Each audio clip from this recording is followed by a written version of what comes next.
So today we're going to be talking about machine learning. No one has not heard of machine learning, right? So in specific, what we're going to be talking about is how to bypass deep learning systems. Machine duping is what I'm choosing to call it. It's a really corny name, so if anyone has better ideas, come to me after the talk and we can talk about it. So everyone has heard of machine learning. My grandma knows what machine learning is. At least if you've been reading the news, you know that the best Go player in the world is now a deep learning system. So that's kind of weird. No one saw that coming in the last 5 years.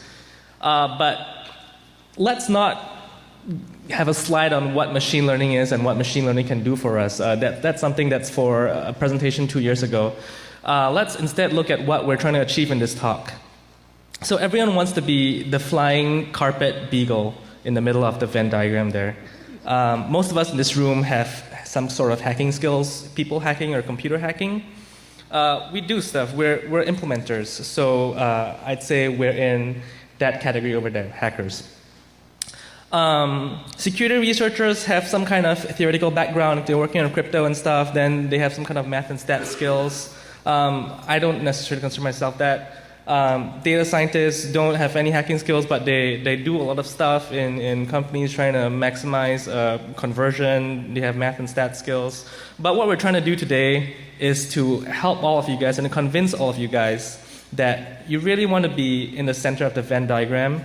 And it's going to be important and increasingly important in the next few years to brush up on math and stat skills and to know about what's going on in the machine learning space, especially for security folks. So whether we know it or not, we are interacting with machine learning and deep learning systems on a day-to-day basis. If you don't like it, you have no choice. Google Now, Apple Siri, Amazon Alexa, they're all things that have been covered by the press, very high-profile things. Some more common use cases of deep learning are in object recognition, in self-driving cars. If you know Joe Hott and his cool comma.ai startup, they're using deep learning to recognize objects on the road and build a really cheap self-driving car system. Obviously, on the top right-hand corner, you see AlphaGo beating the world champion at Go. And you have also other pretty interesting use cases, like in medical research, where they're using deep learning to predict the effects of newly developed drugs in patients. And I just have an example from NVIDIA there. Also in the security space, there's also lots of stuff. If you've ever set foot at RSA or Black Hat Expo, you know what I'm talking about. Everyone is saying they're using machine learning, deep learning to do stuff. The extent to which that is true, I cannot vouch for. So why would someone choose to use deep learning? Again, forgive me if you're an expert at deep learning. This is a DC 101 track, so I'm going to be spending a little bit of time going through some basics of deep learning and machine learning, and then I'll go into the interesting stuff, which is my research. Why would someone choose to use deep learning over more traditional machine learning methods like SVMs or linear classifiers, clustering algorithms? The first thing is that when you use a deep learning algorithm, you get some things for free that you otherwise would have to spend a lot of time doing. The most important thing that everyone would point out to you is that you get feature engineering for free. Again, the extent to which that is true, you have to try it out and implement it, and it depends on the use cases that you're using it for. Deep learning helps to select the best features, and you don't necessarily have to spend a lot of time doing feature engineering. If you talk to any data scientist or machine learning engineer working in a large company, then they'll tell you that most of their time is not actually spent on algorithms. They're not trying to increase the efficacy of this so-and-so cutting-edge algorithm that they're using in their company's product recommender systems. What they're actually doing is feature engineering and data cleaning. So they're like janitors, you know. Like I'm a janitor too. I spend most of my time cleaning data. I spend most of my time doing data feature engineering. So deep learning gives you that for free, and that's why it's so appealing, I think. The other thing which I think is the main difference between deep learning and other kinds of machine learning algorithms is that it touts the promise of one infrastructure for multiple problems. So if you think about it, deep learning really is just one infrastructure. There's multiple layers of linear units, and each one of these linear units interact in a different way with different linear functions to give you the result that you want, to learn different things that you want it to learn. Compared with other kinds of machine learning algorithms like clustering and SVMs and logistic regression decision trees, all of these require vastly different code bases. Whereas for deep learning, the differences in infrastructure are parameterized into the number of different layers, the number of units in each layer, the functions between each layer, and other things like that. So it's sort of one infrastructure for multiple problems, and I think that's what gives it its flexibility. The last 2 points are perhaps more relevant in today, where there's so much data to deal with. Deep learning allows you to do hierarchical learning. So you can split up the task of learning across different layers, and we'll see an example of that later. So for example, you have more shallow layers learning vastly different things from the deeper layers, and you can extract out the outputs of each intermediate layer to exactly find the thing that you're looking for. The last thing is it's efficient and it's easily distributed and parallelized. If you're looking at algorithms like clustering, there's no straightforward way to really distribute it across systems, and when you're dealing with terabytes, petabytes of data, this is a problem. Of course, there's message passing algorithms that help clustering out with that, but they're a lot more complex. So deep learning allows you to distribute these problems up, distribute your infrastructure up, and distribute the computation. Of course, it's definitely not one size fit all. Deep learning is not something that you want to use for any random problem. If you're trying to predict, let's say, the prices of oranges against time, you wouldn't be using a deep learning infrastructure. That's like, using deep learning to, predict a problem space of 2 dimensions. You wouldn't do that. What you would use deep learning for is in problem spaces that have multiple dimensions, so like hundreds or thousands of dimensions. Usually these things come from nature, so you can think of images, audio, video, and prediction problems that are in a very complex problem space. So let's just spend a couple of minutes to go through the 2 steps involved in training a deep learning architecture, a deep learning infrastructure. So this is a diagram that a lot of you may have seen before. It's a 453 neural net architecture. It's a very simplified version of it. So ignore all the nasty white lines between those units. Each circle represents a linear unit, and there's an activation function in it. Activation function just means that if you input a certain value into this circle, then it either outputs a certain real numbered value according to the function. And each connection between 2 units between layers is weighted by the weight W, and also there's a bias unit. What's the purpose of the bias unit? It's simply to help to skew the results of the output by a certain amount. If you can think of just linear algebra, you have y equals to ax plus b. This bias unit is equivalent to b, which controls the intersection between the x-axis and the y-axis. So all this is just theory. Don't worry about it. If you can just take any one of the 10,000 MOOCs out there to learn about deep learning. But let's just look at a simple example of how training works, so we can go into how to bypass them. So the first step is the feed-forward step. Each unit receives the output of neurons in the previous layer. In the case of the first layer, it just receives the input. And then the bias is added to it. The output of the first unit is weighted by W1, and then it goes on and on. And eventually, when it comes to the output layer, it outputs logits, which are just numbers, which is an array of numbers. It's fed through most of the time a softmax function for classifiers, which just scales it into a probability distribution function. And so in this particular case, you see that this dummy matrix, this dummy vector that's output is 0.34, 0.57, 0.09. And this just means that if you have 3 classes, 0, 1, and 2, this classifier predicted that class 1 is the predicted class. However, that is wrong in our case. So according to the labels, because this is training, so you know the labels. So the error is 0.57 because the ideal case would be that you predict with probability 1 that the output is actually 0. So you feed it backwards. And backpropagation is really the crux of deep learning. So what backpropagation is, it's a pretty, well, it's not the most straightforward algorithm that you'll come across in machine learning. And when you're taking some MOOCs like the Stanford one on machine learning by Andrew Ng, he'll also say that backpropagation is a pretty hard thing to grasp. I think The easiest way to explain it, the easiest way to think about it, is that backpropagation is just assigning blame. So let's say you were the head of the board of directors, and you had a bunch of people on the board that were giving you suggestions, that were advising you and stuff. And some of them just talk bullshit all the time. You want to listen to them less. So that's what this is doing. So basically, you're feeding it input data through a deep learning network, and you're trying to figure out what gives you wrong answers. And you do that by sending in input data and then seeing when the answer is wrong. You know the answer. You know the right answer. And you're seeing what answer is wrong, and then you trace the path that this answer took through the network, and you find out exactly which units are responsible and how much they're responsible because of their weights. So let's say you find that a particular path of units is particularly bad at giving you recommendations or predictions for something that you're trying to learn, then you just decrease their weights and you block them out. So all of this can be optimized with certain algorithms like stochastic gradient descent, which is just basically trying to find the local minima in a particular problem space. So there's going to be lots of demos in this talk, so if you have been ignoring me for the last 10 minutes, you can look up now.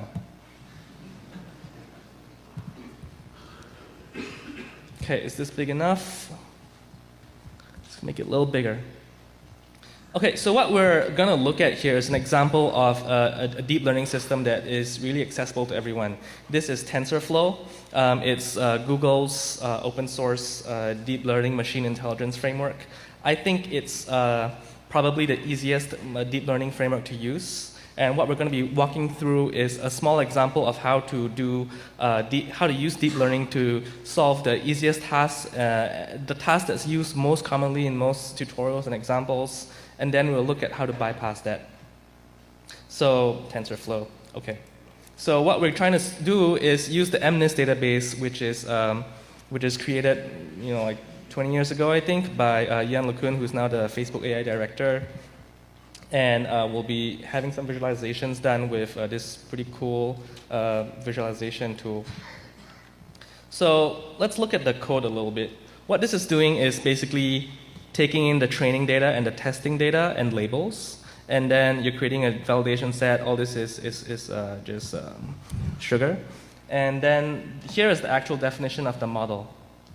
This is the model, and the layers are defined line by line. You have the first convolution layer, then you have a pooling layer, convolution 2, pool 2, and so it just goes down from top to bottom, and you get from shallow layers to deeper layers as you go down. And as you see, the logits and the softmax function actually creates the output of this neural net. So this is a demo of MNIST classification. What MNIST is just digits, handwritten digits. It looks something like this. So these may not look like digits that you or I would write. Like I would never write a 7 with a weird thing at the end. But what can you do? You can always train a model on different handwritten data sets, but this is a standard and it's used for comparison between researchers and in academia. So let's see here. This is a real-time classifier predictor for digits. So if I were to write like a 2 here, let's see if it predicts it correctly. Oops. Okay, 2, even though there's that weird thing. So it's pretty good. Let's do like 7. Oh, 7, that's great. Only 0.7 accuracy. Confidence. Let's try something that's a little bit more challenging for the model, like a 6. Okay, so this is a wrong classification because it thinks it's a 5 with 0.886 confidence. Let's see if we can make it better. Nope. Never mind. So you can see this is not the cutting edge in handwritten digit recognition. Like if I think this particular implementation correctly classifies 90% of digits. So that's nowhere close to what a human can do, right? If you or I recognize 9 out of 10 digits, then you should see an eye doctor.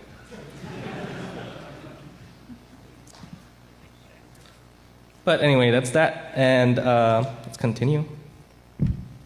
So what that was doing, it was using convolutions, and this is what you call a convolutional neural network. So these are just different flavors of neural networks, just different algorithms that researchers publish papers on to get tenure and stuff. But this is a really cool algorithm that was developed 20 years ago, I think. And what this does is that it uses convolutions to gather insights on different details, different levels of details in an image or in stuff that have adjacency relationships. So what are convolutions? If you remember your Fourier transform days from school or not, convolutions are just filters. So if you apply a filter, a convolution on a matrix, let's say in this case it's a 2D matrix, then what you have is you do a matrix multiplication and then you end up with a single value for the convolution applied on the particular space that you're applying convolution on. And so what this allows you to do is layered learning. This is an example for facial recognition, where the shallow layers are actually at the bottom here, and then you're going up as you go deeper into the network. In layer 1, you're learning very fine features like the shape of your eyebrows, the shape of your eyelashes, and maybe the wrinkles in your face. As you go further up, as you go further down the network, then because of the convolutions and pooling, then you actually get more zoomed out features like the shape of your eyes, the color of your eyes, whether you have like a mole somewhere or something. And at higher layers, then you get the shape of your face, more general characteristics of you, like if you have a mustache or not. So this is interesting because you can extract the results out of intermediate layers to do certain things. Like I was at a talk by Facebook security team once, and they say that in order to find images that are spammy, so when spammers try to spam their network with images, they often tweak the images a little bit or change the language or text in certain ways that you can't just do a pixel by pixel comparison. So there are certain ways that you can solve this by shingling or by doing some kind of fuzzy matching. But the most efficient way they found and the most effective way was actually to pass these images through a neural network and then get the second layer out and compare the outputs of the second layer. Then they were able to reliably find images that were spammy and then group these images together and then have a human actor come in and see whether this is actually a spammy image or not. So this is just a diagram of the convolutional neural network that was used to classify the digits. Basically, if you look at the small squares that are zoomed in, one part of the digit is fed into feature maps, and then you do subsampling on that, and then you perform convolutions, you perform more subsampling, and then you do a prediction on that. So besides convolutional neural networks, there are also things that are called recurrent neural networks. These are slightly more complicated, but not actually that complicated. What you have is just recursion in the neural network. So instead of feeding in input one way through a neural net, you have recursion in it. So the output of each time step and each intermediate output actually gets fed into the next time step. So this introduces the concept of memory. And memory is important because when you learn things, you don't necessarily learn things one frame at a time. That'll be really weird. This allows you to learn things like music or things that like audio or video, which have some kind of relationship between frames and relationship between inputs. And so this is an example of a generative recurrent neural network. You can teach a network to spell words. And so in this case, if you see that you already have the letters Y-O-L, then O is likely to be the next word because of the memory of the network having Y-O-L in its buffer. So there's also stuff that's more on the cutting edge. This was actually used to a certain extent in AlphaGo, long short-term memory. So when you're looking at things with slightly more context, but you don't want to scale the depth of the network or the depth of recursion indefinitely, then you want to use things like LSTMs, long short-term memory networks, because this allows you the concept to arbitrate longer-term concepts, arbitrate longer-term data to store for a longer time, and not just have a single FIFO queue that you store your memory in, because that's not how we learn. So to make good predictions, we need more context, and you can think of things like a system that converses with you. When you're talking with somebody and someone mentions that he's from, let's say, France, 5 minutes ago in a conversation, you don't just forget that after 5 minutes because your memory buffer is full. You have to remember things like that. And so the beauty of LSTM networks is that they have certain gated functions in the recurrence of the network that allows the network to learn what's important to remember for a longer period of time and what's not. So this is just a simple diagram of how deep learning has helped with speech recognition over time. The different lines in this diagram, this is the y-axis is logarithmic, by the way. So the different colored lines represent different data sets. The holy grail is definitely the red line. It's conversational speech. So a very, very sterile kind of speech is read speech or broadcast speech, where every word is enunciated to the nail. And all of these over the years have seen pretty good performance. You see like up to 2% word error rate, which is WER, word error rate performance in air travel planning kiosk speech was a pretty weird data set. And then for conversational speech, you see in 2011, it went down all the way to about 20%. So that's great. By the way, the conversational speech data set, if you ever have a chance of finding it or looking at it, it's not out in the public, but it's actually pretty weird. It's actually from blind dates. So when I was listening to it, it was very interesting how some of these dates turn out.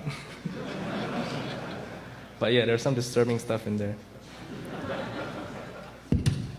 So, okay, now for the fun stuff. How to pwn. How much time we have left? Cool. Okay, so there's a short video. This is Gunter. He's a dog. He's he's a mini schnauzer, and he's my best friend's dog. So let's just see how this analogy pans out.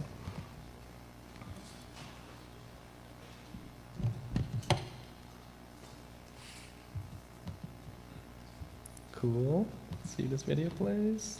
Okay.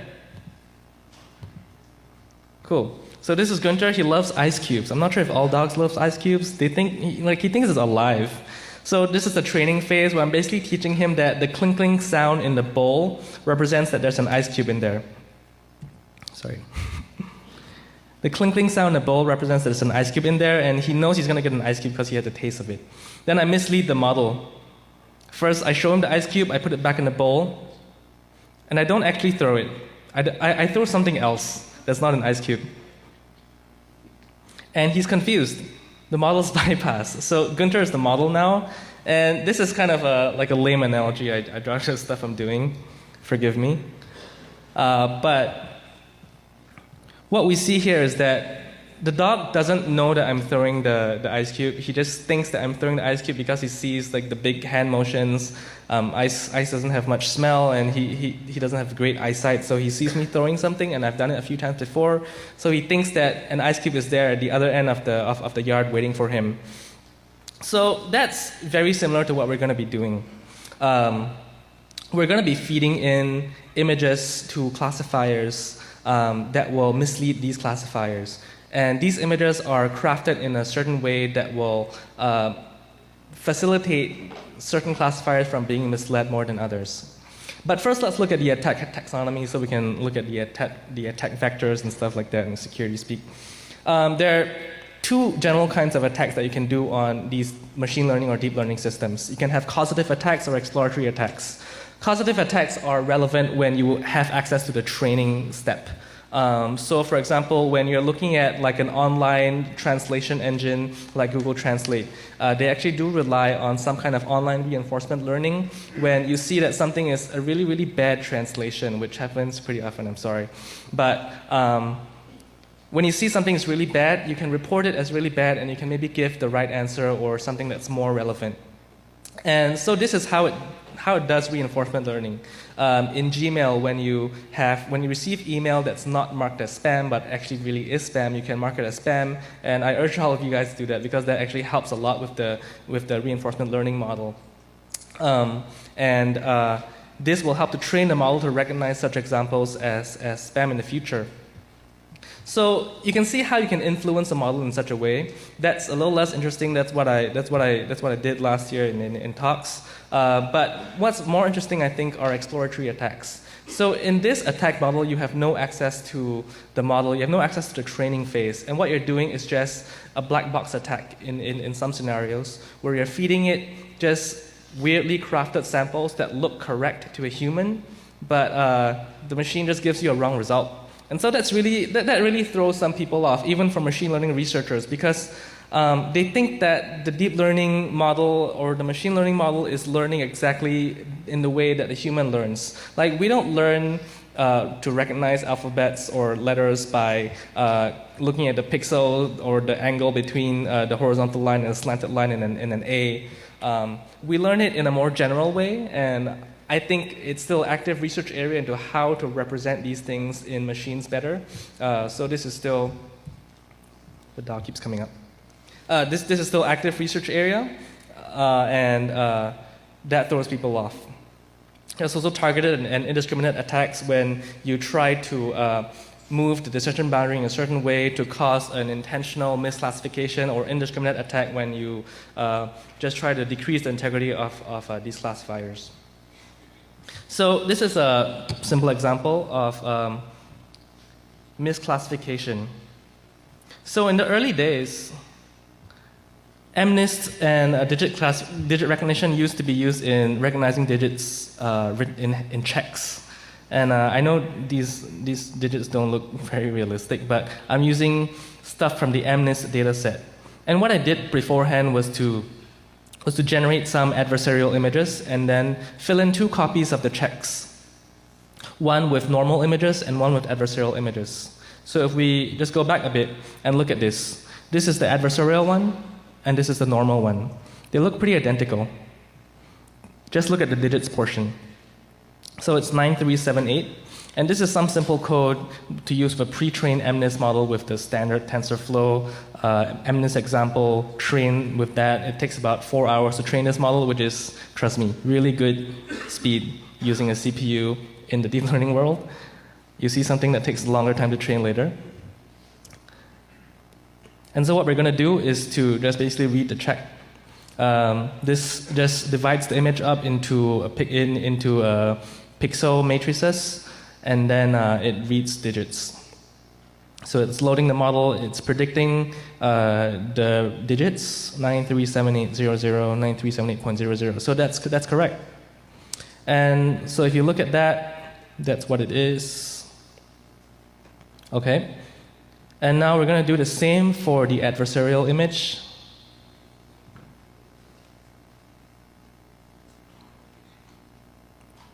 Yeah. Okay, so you expect this to be the same, but no, you actually expect this to be different because it's called adversarial. So the output of this is something totally different, 0524.84. So it looks the same, but it gives you a different output using the same model, using the same code. And that's adversarial machine learning. This is something a little bit different. It's the CIFAR 10 data set. So CIFAR is a data set of images. So what you're trying to train the model to do is to recognize images in 10 classes. There's CIFAR 10, which is for 10 classes of images. There's also CIFAR 100, which is for 100 classes of images. The classes are here. They are like, you have things like airplanes, automobiles, birds, cats, deers. The interesting thing is that these images are not high resolution images. You don't take them with your phone. They're 32 by 32 pixels large. So this is the actual size of it. Actually, maybe bigger.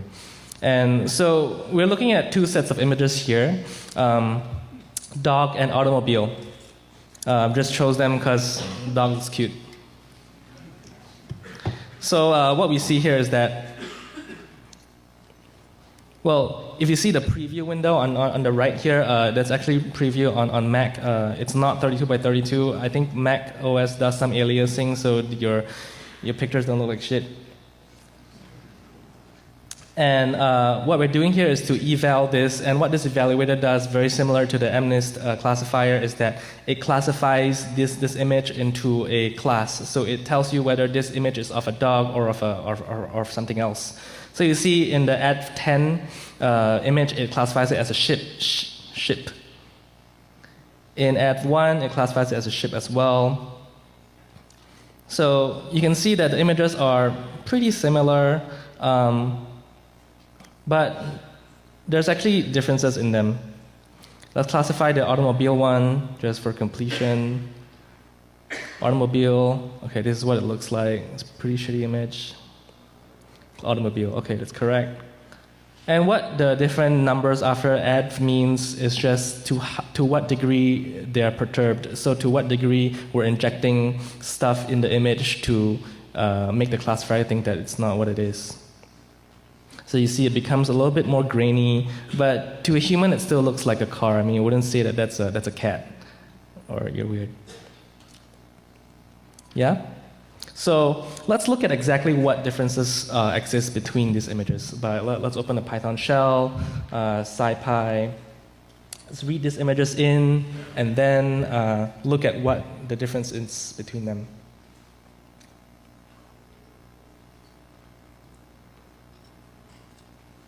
By the way, a lot of Python libraries actually don't read PNGs or don't write PNGs exactly pixel for pixel. So if you're trying this at home, use these libraries. So this is the standard representation of the PNG. It's just a 32 by 32 pixel representation. There's 3 channels, RG and B, and the value of each pixel can be between 0 and 255, which is pretty standard. So we're reading the adversarial image now, and we can see that. Let's print it out. We can see that, okay, the numbers are slightly different from before. Let's print out exactly what's different. Let's look at the size first. You can see that the shape and the shape of these 2 images are the same, 32, 32, 3.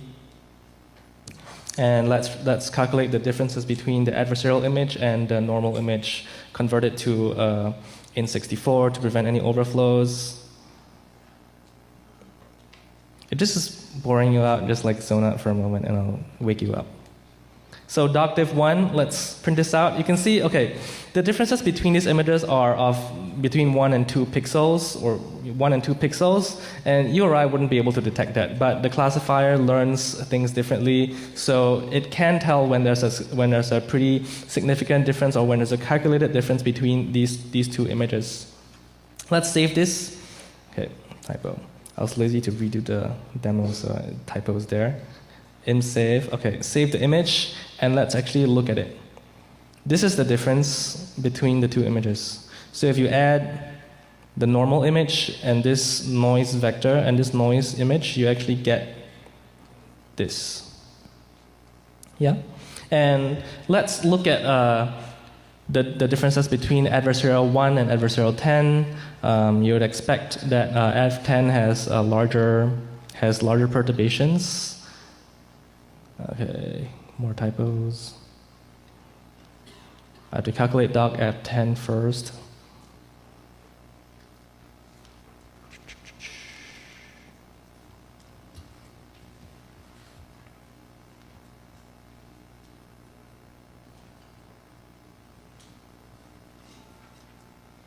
Okay, so you see now that instead of having perturbations of length 1 or 2, then now you have larger perturbations.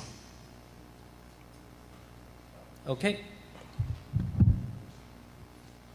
And same for the automobile. So why can we do this?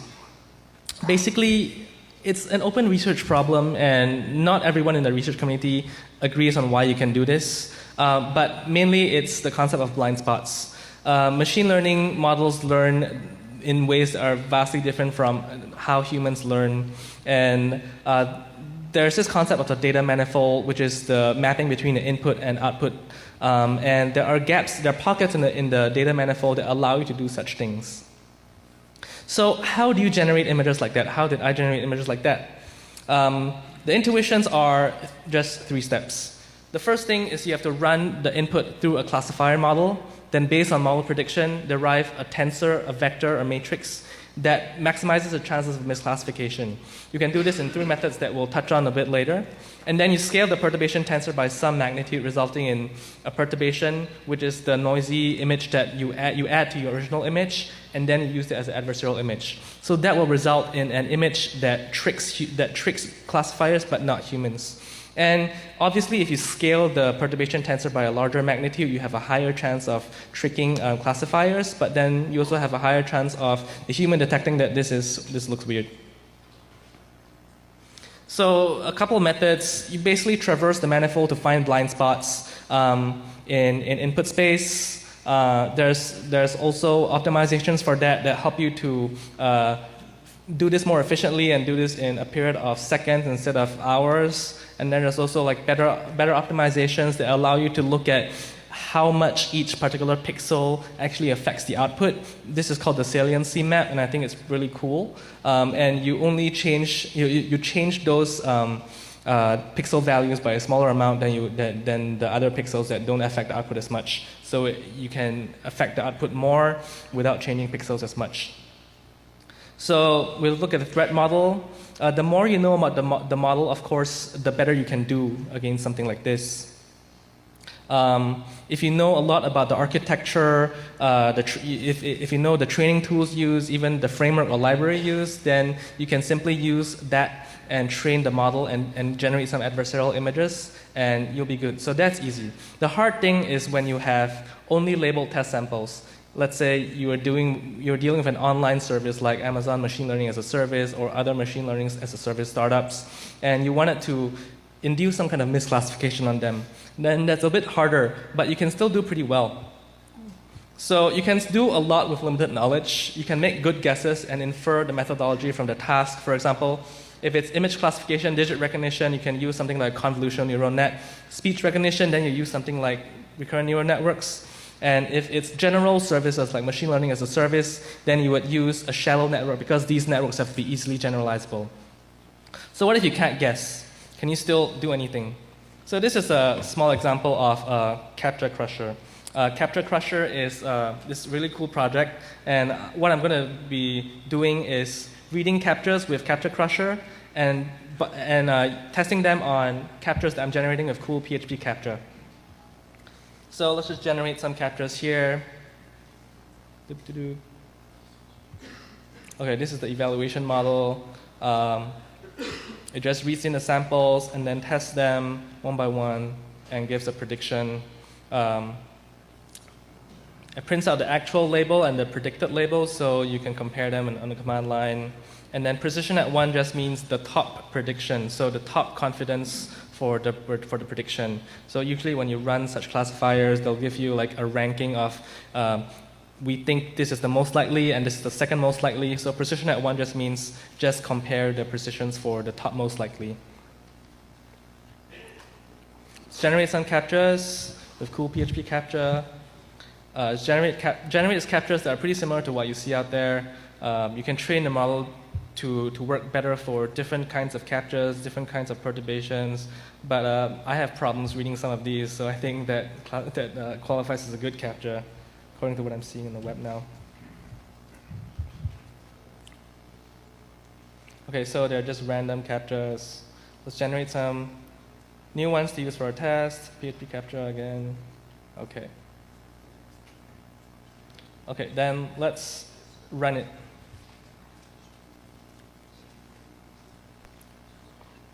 So this is the training of the model. Training deep learning models take a pretty long time. This is an output. I don't want to bore you for 30 hours.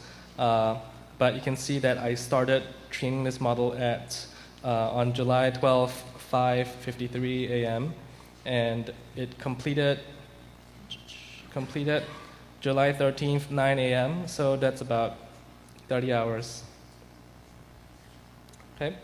So it does pretty well. Model accuracy 98.2%. So this is like no humans involved. It's just reading captures, reading the images, and then it's learning how to read them. So you know, like that death by capture, these services use humans, and interesting idea is to use this and make some money with a server farm, so you can make money solving captures by using this tool. Okay, so you see it makes correct predictions. Skip forward a bit. Okay, so in this case, you know, there's only 10 samples, so it predicts all of them correctly. You can see that for the first sample, it actually read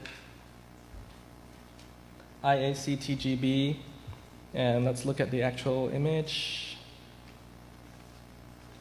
Oh, let's look at the last image. Okay, no. Okay, so let's look at tricking this model.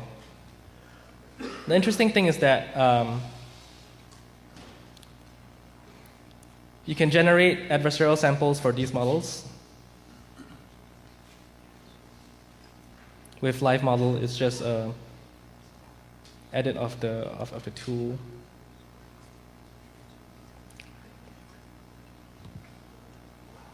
And it's just a walkthrough of the code. It's online.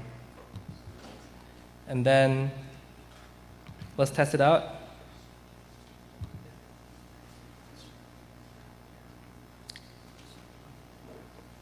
And you can see that now it's predicting something very different.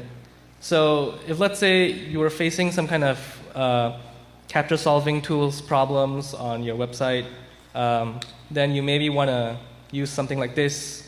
If you suspect that someone is using deep learning to bypass captures on your site, then this would be an interesting thing to do, where you would predictably break these tools and decrease their accuracy by a lot. So this is an interesting cat and mouse game, because the deep learning models that are used to bypass your capture can just take these new images and train them. And this is how you would make your models more robust. You would take these adversarial images and train it on your model to make them perform better against adversarial images. So there's no end to this. So why can we do this? Two things. Transferability is the first one. So the adversarial samples that fool a particular model have a good chance of fooling some other model. So even if it's a vastly different architecture, let's say you're training your model using a decision tree, and you see that you can bypass this model using adversarial samples generated with a deep learning network with a 79.31% accuracy, with 79.31% chance. So this is kind of weird. Why can you do that? Like, it's still an open research problem. The second thing is that substitute models. You can always just use substitute models to train the target model and generate adversarial samples with this target model, substitute model, and then you can use them on these networks. Open research problem. So what this means for us is that deep learning algorithms are susceptible to manipulative attacks, and you shouldn't make false assumptions about what the model learns. You should always evaluate a model's resilience and not just its accuracy. And these are some ways that you can use to make your models more robust. And I'm introducing this framework today called deep Pwning, which is a metasploit for machine learning. And it's just this. There's a GitHub page, which you can find, deep Pwning. It allows you to generate adversarial samples for arbitrary models and use this to test your network. So please play with it and contribute. This is important because more critical systems rely on machine learning, and thus there's more importance on ensuring their robustness. And we need people with both statistical and security skill sets to evaluate these systems and to actually know when someone is trying to bypass and know how to protect it. So in other words, learn it or become irrelevant. That's it. Thank you.